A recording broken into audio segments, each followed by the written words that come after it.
सीताराम सीताराम जय सीताराम। अच्छी भागवत कथा करो, हमको सुनाया करो। नाम क्या है? सृष्टि। आगे क्या लिखती है? सृष्टि भट्ट। हैं? सृष्टि भट्ट ब्राह्मण है ना? भट्ट ब्राह्मण। तो सुनाओ, एक श्लोक सुनाओ बढ़िया। श्लोक अभी भागवत का नहीं, मैं रामचरितमानस का करें। हाँ, अभी मानस जी का ही करिए। वो गुरु को भजन सुना दो। भजन सुना। नहीं ना, भजन तो मुझे समय नहीं है। एक छपाई सुनाइए, चलिए बढ़िया। कवच अभेद विप्र गुरु पूजा, एह सम विजय उपाय न दूजा। कवच बहुत सुंदर, बहुत सुंदर। हमारी पुस्तकें ले लीजिए। हाँ हाँ गुरुदेव। ये लीजिए, आपको गुरु मंत्र लिखा कर दिया। ये थाली उठा के हमारे आगो जी की आरती कर दीजिए। अच्छा जी, माला गुरुदेव की पिता ने आरती। जल्दी कर दो, जल्दी कर लीजिए। बैठे हों। कोई व्यक्ति इतने अधिकार से तभी बोल सकता है जब उसका चिंतन उस ग्रंथ के साथ हो। पूज्य गुरुदेव अन्य वक्ताओं की तरह नहीं है कि होली दिवाली में ग्रंथ को खोलें। आप देखेंगे प्रातः 2 लाख राम नाम जप 1 बज जाता है लगभग राम नाम जप में। उसके बाद राघव परिवार के सदस्यों से मिलना, उन सबको यथायोग्य सबको प्रेम देना, स्नेह देना, आशीर्वाद देना, और उसके बाद इतनी व्यस्तता में भी अपने स्वाध्याय के लिए 8 से 9 घंटा निकालना, ये किसी सामान्य व्यक्ति के बस की बात नहीं है। हम सबका सौभाग्य है ऐसे महापुरुष के चरणों की छत्र छाया में हैं। वेद वेदांग निष्णातों के लक्षण त्रयी स्मृति गोचरा के सिद्धांत से बाधित होने के कारण स्त्रियां व्यासपीठ पर नहीं बैठ सकती, किंतु यह व्यक्ति स्वयं को प्रेरित करता है कि भागवत कथा करना और मुझे भी सुनाना, है ना। ये कितना गंभीर षड्यंत्र चल रहा है धर्म के विरुद्ध कि भगवान रामानंदाचार्य के संप्रदाय में रहकर ये व्यक्ति एकदम सिरे से धज्जियां उड़ाते जा रहा है भगवान रामानंदाचार्य जी के सिद्धांतों की, शास्त्र वाक्यों की, और कोई व्यक्ति कुछ कहता भी नहीं है, कोई व्यक्ति इस पर नियंत्रण भी नहीं लगाता, और हम लोग कुछ व्यक्ति कुछ बोलते हैं तो फिर इनके गुंडे हमें धमकी देते हैं। तो इस बात पर संज्ञान लेना चाहिए सक्षम जनों को। और जो पाखंड प्रवृत्ति है इन लोगों की, पाखंड प्रवृत्ति का समादर नहीं होना चाहिए। बड़ी बड़ी सभाओं में इनको बुलाकर अभी भी वैष्णव सम्मान कर रहे हैं। क्या बाध्यता है इन लोगों की, क्या भय है या क्या लोभ है जो आज भी बड़े बड़े यज्ञों में समारोहों में इनको बुलाकर पुरस्कृत लोग कर रहे हैं, जानकर भी कि अधर्म है। तो अधर्म का समर्थन करने वाला भी अनुमंता दोष के कारण उसी अधर्म के पाप को भोगता है। यह बात समझ में आनी चाहिए। एक बहुत ही दुर्भाग्यपूर्ण वीडियो मुझे देखने में प्राप्त हुआ है। रामभद्राचार्य जी किसी कन्या को, किसी बालिका को वस्त्र से आवृत करके मंत्र की दीक्षा दे रहे हैं। यह दंड संन्यास में जो लोग अनधिकृत हैं वे भी जब दंड संन्यास ले लेते हैं तो ऐसा ही वह प्रमाद करते हैं अपने आचरण में। सर्वप्रथम तो रामभद्राचार्य जी ने अनधिकृत होने के बाद भी नारद परिव्राजकोपनिषद और संन्यासोपनिषद की मर्यादा के स्पष्ट विरुद्ध जाकर दंड संन्यास ग्रहण किया। और अनधिकृत हैं तो महत्व तो जानते नहीं हैं, केवल अपना प्रभाव दिखाने के लिए कि हम भी दंडी सन्यासी हैं, उन्होंने धारण कर लिया, तो ऐसे ही दुरुपयोग करते हैं। जबकि पुत्री भाव से भी, माता भाव से भी, भगिनी के भाव से भी किसी भी स्त्री का स्पर्श करना दंडी सन्यासी के लिए निषिद्ध है, स्पष्ट मना है। यहाँ तक श्रीमद् भागवत महापुराण में भगवान दत्तात्रेय ने यहाँ तक कह दिया, लिखते हैं, आपके पास में श्लोक प्रस्तुत करता हूं। पदापि युवतिं भिक्षु न स्पृशेत दारवीमपि स्पृशन करीव बध्येत करिणया अंग संगतः। लकड़ी की स्त्री का भी स्पर्श पैर से भी न करे सन्यासी, ऐसा भगवान दत्तात्रेय उद्दिष्ट करते हैं। यह वैदिक मर्यादा है। हाँ, अब कंबल से ढककर या वस्त्र से ढककर घंटा राध पुरस्सर जो दीक्षा देते हैं वह तो शास्त्र के विधान में है।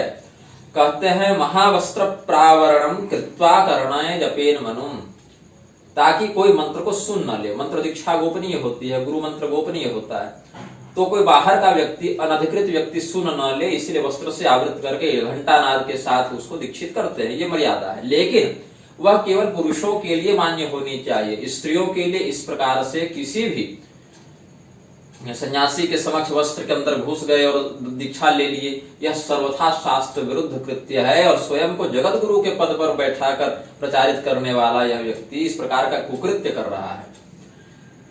एक तो ये दीक्षा देने के लिए स्वयं अधिकृत नहीं है इस प्रकार की। भगवान रामानंदाचार्य जी के संप्रदाय में भगवान रामानंदाचार्य जी के नियमों की यह व्यक्ति अवहेलना करता है। भगवान रामानंदाचार्य जी क्या लिखते हैं वैष्णवमतावली भास्कर के चतुर्थ परिच्छेद के श्लोक 5 और 6 को देखें आप।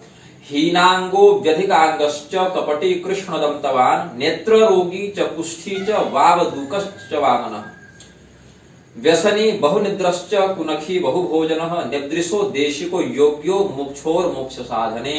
यहाँ स्पष्ट कहते हैं भगवान रामानंदाचार्य जी अपने संविधान में बता रहे हैं कि नेत्र रोगी दीक्षा देने में अधिकृत समर्थ योग्य गुरु नहीं है।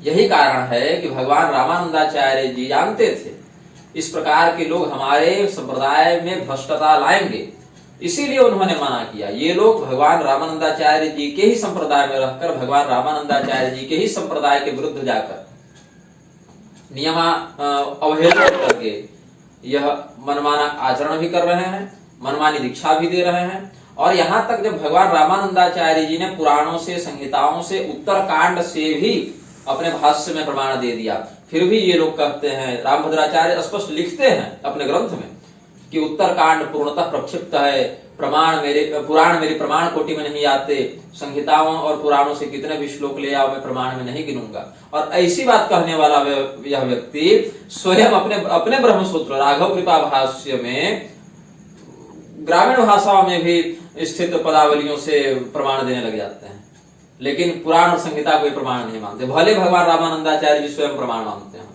इनके चेलों ने बस प्रचार कर दिया है कि ऋग्वेद से लेकर हनुमान चालीसा तक इनके कंठ में है, अन्यथा क्या इनको अपने ही गुरु के भाष्य का बोध नहीं होता?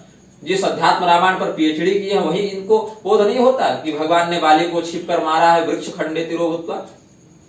ये सब के प्रचार करने के लिए बनाया गया।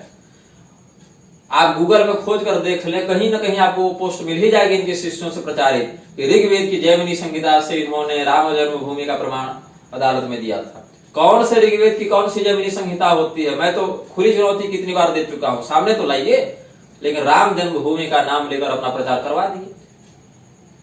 अब कोर्ट में गए हैं ये, कुछ एक बात दोहावली इत्यादि से बताया है, एक दूसरे की दोहा कुछ बताया है, लेकिन ऋग्वेद की जैमिनी संहिता से प्रमाण दे दिया और कोर्ट में प्रति लाई गई तो प्रमाण अक्षरशः पाया गया। ये सब मार्केटिंग का एक प्रोपेगेंडा है इनका। अब देखिए, इनका जो उत्तराधिकारी है रामचंद्र दास, वह कहता है हमारे गुरुजी प्रतिदिन 2 लाख राम नाम जप करते हैं। सामान्य गणित में लगाया, इसमें क्या कहते हैं सामान्य गणित में, वही देखिए 24 घंटे भी व्यक्ति यदि लगातार जप करता रहेगा, कोई काम नहीं करेगा, लगातार 24 घंटे भी जप करेगा, तो प्रत्येक सेकंड में 1 बार भी नाम लेगा, प्रति सेकंड 1 बार की गति रखेगा, तो 86,400 आवृत्ति करेगा सेकंड के आधार पर।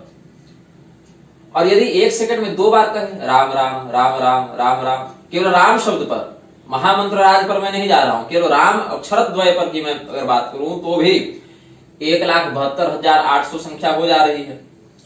तो 24 घंटा लगातार बैठकर प्रत्येक सेकंड 2 बार राम नाम लेकर भी व्यक्ति 2 लाख नहीं पकड़ पा रहा। और ये जगत गुरु जी क्या है, पूरा दिन भर सारा काम करते हैं और 2 लाख जब भी कर लेते हैं। तो ये सब सामान्य गणित लगा लीजिए ना कि ये लोग कितना झूठ फैला रहे हैं। अपने गुरु के ग्रंथ का बोध नहीं, पीएचडी वाले ग्रंथ का बोध नहीं, जिस तुलसी पीठ पर बैठे उन तुलसीदास के वचनों का बोध नहीं, ऊपर से धौंस ये कि ऋग्वेद से लेकर हनुमान चालीसा तक मेरे कंठ में है, और धौंस ये कि हम 2 लाख राम नाम का जब प्रतिदिन करते हैं, और लोग मूर्ख बन रहे हैं, चमत्कृत हो रहे हैं। आहा, जगत गुरु ने कह दिया, कितनी बड़ी बात, और मुझे गालियां दे रहे हैं कि तुम उनके पैर की धूल के बराबर भी नहीं। तो मैं तो देता हूं चुनौती, सिद्ध कीजिए ना आपकी बातों को। शास्त्रार्थ के लिए आपने मुझे चुनौती दी थी, मैंने तो नहीं दी थी, तो आप क्यों नहीं आ रहे सामने अब शास्त्रार्थ के लिए? आप आ जाइए, या कोई चकाचक चेला जिसको आप समझते हैं उसको भेज दीजिए। और फिर मैं कुछ कहता हूं इन लोगों के पाखंड के विरुद्ध, तो लोग मुझे समझाने आते हैं कि संत की निंदा कर रहे हो। संत होंगे तब तो मैं इनका समर्थन करूं ना, ये संत है ही नहीं तो संत की निंदा क्या? तो इस प्रकार के पाखंड से लोगों को बचना चाहिए और धर्म सम्मत मार्ग का अनुसरण करना चाहिए। श्रीमन नारायण।